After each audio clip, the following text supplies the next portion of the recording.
मित्रों नमस्कार। 4 बांस 24 गज अंगुल अष्ट प्रमाण, ता ऊपर सुल्तान है मत चूको चौहान। ये जो कविता की पंक्तियां हैं उसी तरह वही स्थिति अब रैयतों की है कि चौहान चूको मत। स्थान बता दिया गया, समय बता दिया गया, अब अगर चूकोगे तो हार जाओगे। जी हाँ, मैं बात कर रहा हूँ सर्वे का। देखिए, बिहार में विशेष भूमि सर्वेक्षण हो रहा है और इसको लेकर बहुत से लोग ऐसे हैं जिन्होंने अभी तक अपना दावा पत्र, अपना वंशावली जमा नहीं किया है। और यह जो कविता है कि 4 बांस 24 गज अंगुल अष्ट प्रमाण, ता ऊपर सुल्तान है मत चूको चौहान, मैंने उन्हीं पर कहा है।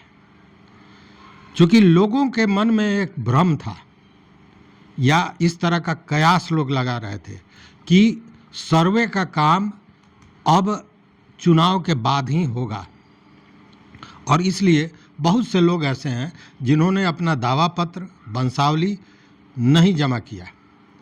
तो उनके लिए कहना चाहूँगा, बताना चाहूँगा कि अब आपके पास समय बहुत कम है।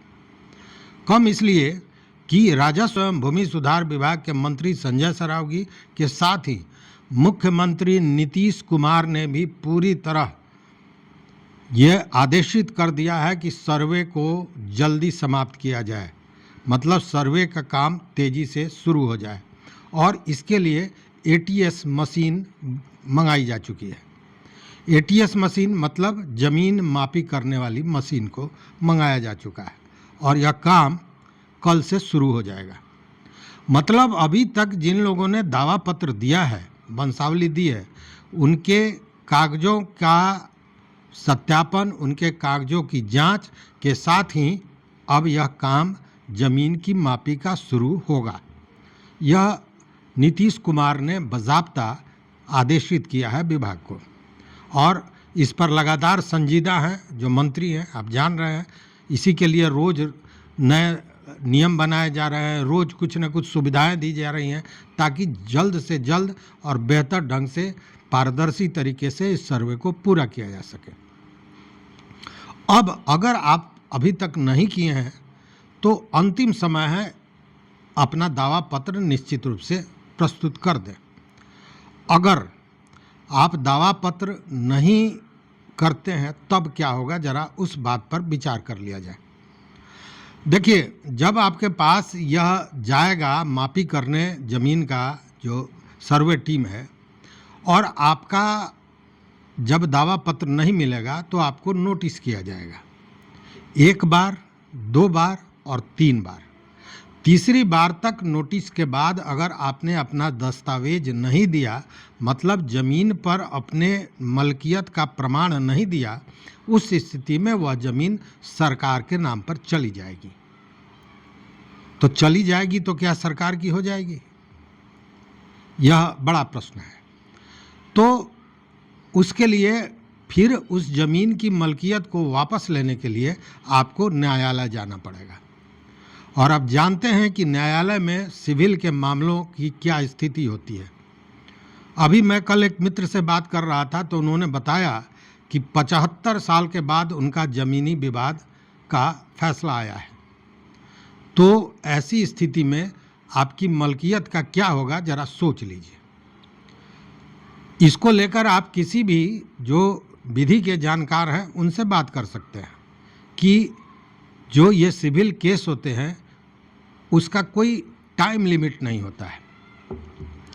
तो उस स्थिति में आपको संघर्ष करना पड़ेगा, कोर्ट का चक्कर लगाना पड़ेगा, और कब मिलेगी उसकी मलकियत यह कहना मुश्किल है, क्योंकि नया खतियान बन जाएगा। और आप जानते हैं कि खतियान ही मलकियत का मूल दस्तावेज होता है।